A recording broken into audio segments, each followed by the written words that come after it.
So if you're wondering why am I starting my video in such an unprofessional way, the reason to that is I don't want to edit my videos. It takes a lot of time. And that day I edited a video and it took me like 1 hour, bro. And that 1 hour I could have like recorded another video. And I didn't even edit my video in a way like I added some flashy things or some pictures in between, some memes. I didn't do all that. I just edited and like cut it out a lot of useless clips from the video. But it took me a fucking 1 hour. I could have recorded like five videos, five valuable videos in that time. That's when I stopped editing. So this is the video. In this video I'm going to tell you about how I did 1,000 push-ups a few days ago. A few days ago I did 1,000 push-ups and I still can't believe it that I actually did them. If you would have told my past version that you could do 1,000 push-ups in a single day, he would have not believed it at all. And I'm still finding it hard to believe it right now. But I have actually done it. And a day prior, even a day prior, if you would have told me that you could do 1,000 push-ups in a single day, I would have not still believed it. But how did I cause this change overnight in a single day that led me to do like 1,000 push-ups in a single day? A lot of people think it's not a big deal because they actually haven't tried it themselves, right? But there are a lot of people out there who have also done it, already. So I kind of convinced myself overnight that I am a disciplined person. I'm the kind of person who does 1,000 push-ups. And this was the technique that I learned from Alex Hormozy that is good for developing the kind of traits that you want to develop. Like if you want to become a disciplined person, what I learned from Alex Hormozy is you're supposed to give yourself the past stories where you have been exhibited, where you had exhibited that trait. Like for an example, if I want to be a disciplined person, I should peel back throughout the past and see in the past where I have been disciplined person. Like I have a lot of evidence, bro. I can't like emphasize enough how much evidence of I have of me being a disciplined person. I have been working out consistently. Like this is the evidence that I gave myself basically when I before I did 1,000 push-ups was I had been working out for at least half an hour on consistent basis. I have been doing 100 push-ups, 1,000. What do you call them? 1,000 sit-ups. No, not sit-ups. 1,000 squats. Yeah, squats. I've been doing 100 push-ups, 1,000 squats, and almost about like 60 pull-ups daily. I have been doing this consistently for maybe an entire month. Like I have been doing it for a long time, but I have been at least consistent for the last entire month, right? So that is the reason why I'm disciplined. And I have a lot of other reasons, right? I used to wake up when I was on my weight loss journey. I used to wake up at 5 a.m. I used to go on runs. I used to do a shit ton of cardio. And when I would return home, I would not eat anything. I would only eat 300 calories for the rest of the day. And I did this consistently for 3 months. That tells to me that I'm a disciplined person. And that is how I kept telling myself like these, even the small simple things that I'm a disciplined person. For example, I clean my room daily without fail, and that is the reason why I'm a disciplined person. I kept telling myself these reasons over and over again, and I kind of convinced myself that I'm a disciplined person. The very next day I automatically started to being more disciplined than usual. Like before doing 1,000 push-ups, I worked really hard, bro. I basically didn't work. I studied really hard. I have an upcoming exam, and before that, I didn't like have a lot of motivation to do this studying and stuff. But on that day, I automatically start studying. I didn't even realize that I was studying. So what happens is, for an example, do you realize the kind of fire you have inside of yourself when you are a child? You want to become someone. For an example, you want to become an astronaut, but your parents tell yourself, but your parents tell you that you need to be realistic. You can't be an astronaut. You are supposed to become an engineer. You're supposed to become a doctor. You're supposed to become a 9 to 5 worker, whatever they might want. you to be, right? They kind of ascribes these labels to you that you are supposed to be this person, and then you start becoming realistic. Then you small down your thinking. First, you used to think a lot bigger, a lot broader, but now you think in a small way, in small, minute ways, such as it'll be cool if I could earn like $5,000 per month.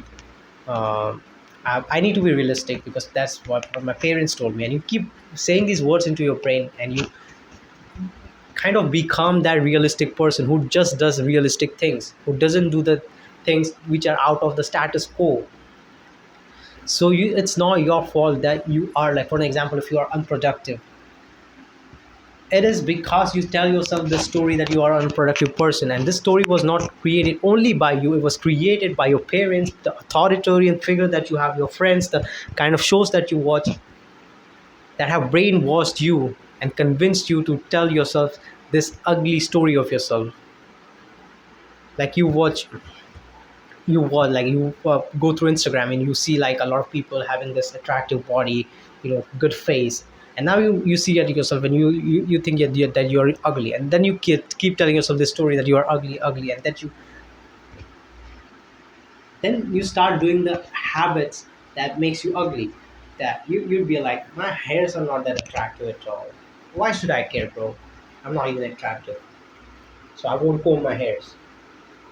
So you stop combing your hair. So you stop taking care of yourself. My It doesn't matter if I don't brush today. I'm not attractive anyways, right?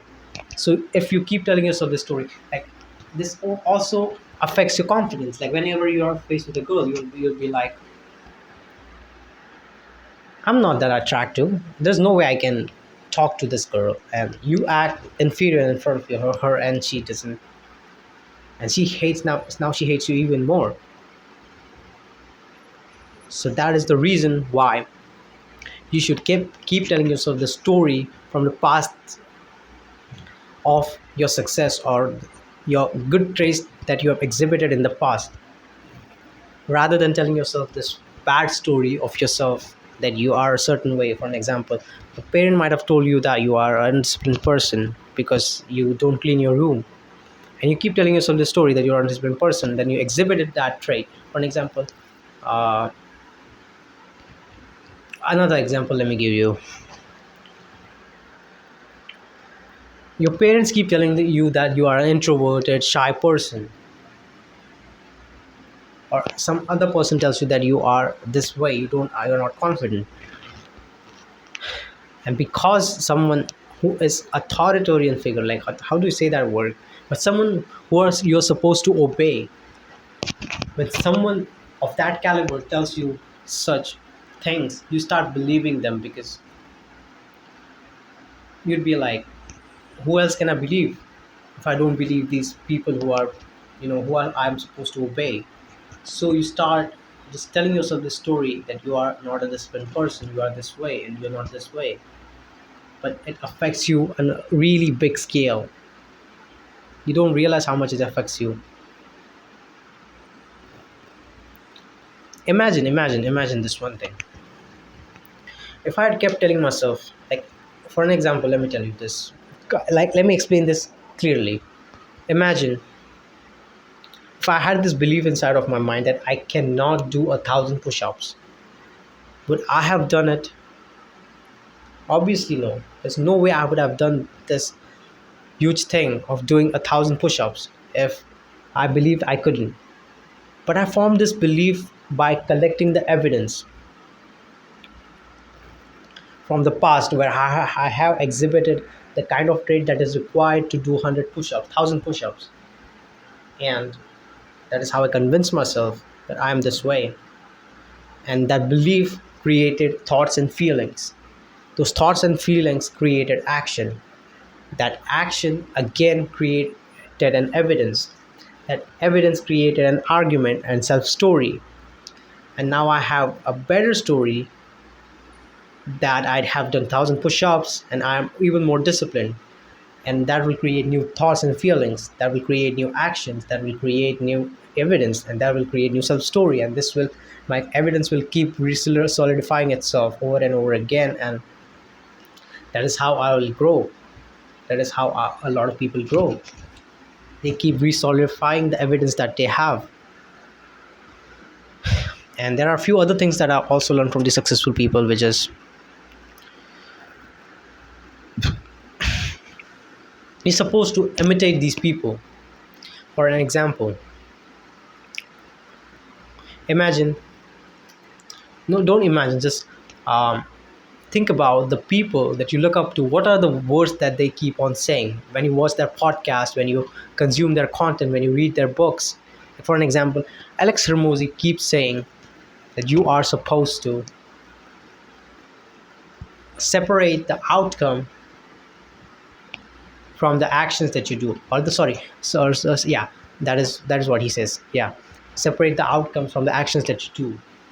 So tell yourself, I'm the kind of, no, that wasn't an accurate quote. The accurate quote would be, separate your feelings from the actions that you do. So you should keep telling yourself this one thing: I'm the kind of person who separates actions from feelings. And you should ask yourself, bro, where have been the times where I have exhibited this trait of being the kind of person who separates feelings from action. So that day I worked out even when I didn't feel like it. So that tells me that I am the kind of person who separates feelings from actions. Right now I'm recording this video whilst I'm not feeling like recording a video, but I'm still doing it because I'm the kind of person who does that. I'm the kind of person who separates feelings from actions. So this is how you're supposed to label yourself every day. And ask yourself, bro, what will, like, multiple times throughout the day, set an alarm for yourself and ask yourself at least like 3 to 4 times, what will the kind of person you look up to do in the situation that you are in. For an example, if you are faced with two choices, whether to do the work or whether not to do work, ask yourself what is the kind of thing that will the person that I look up to do. Like for an example, for me, it will be like, what will Alex Hermosi do? And I end up doing that thing. Now I have this evidence that I'm the kind of person who does things like Alex Hermosi, and that will increase my self-esteem. That will give me a new self-story, and my thoughts and feelings will be different, and my actions will be different from this point forward.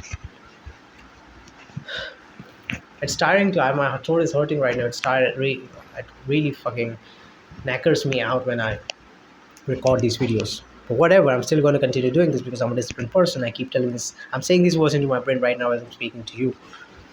Um,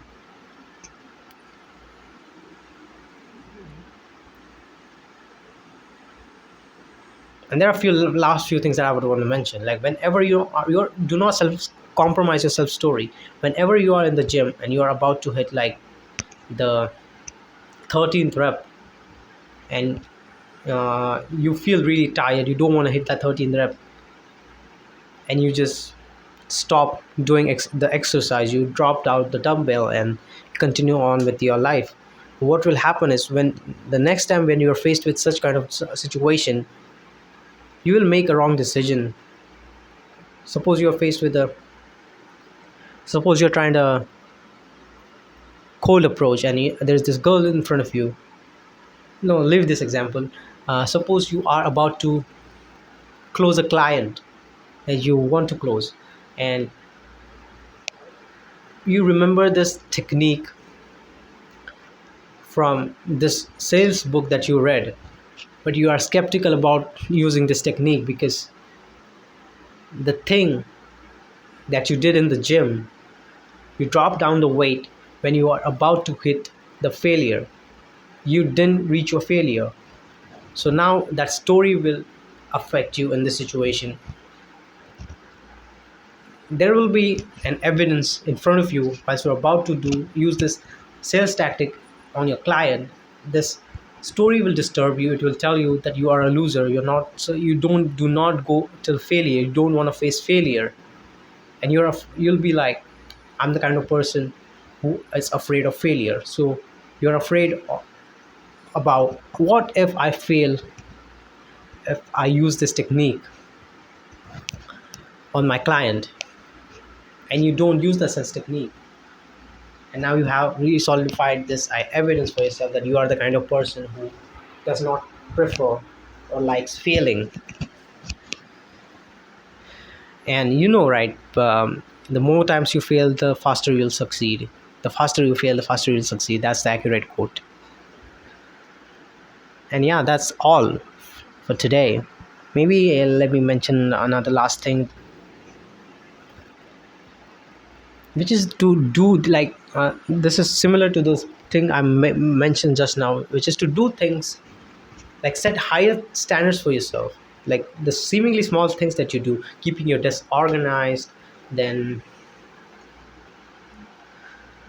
washing your hands before eating anything. Like this is some basic ones. Keep higher standard for yourself, wearing clean clothes, um, doing the right things that you're supposed to do, and just assigning yourself, knowing assigning yourself small tasks to build confidence. These are seemingly small things that you are supposed to do, and if you gain that self-confidence that you can seemingly do these seemingly small things, you will have the greater evidence that in the future when you're faced with any kind of adversity, you'll make the right decision and you'll go penetrate your fears and you will get better, just like I did whilst I did 1,000 push-ups today. And I think that's it for today, and I'll see you in the next one.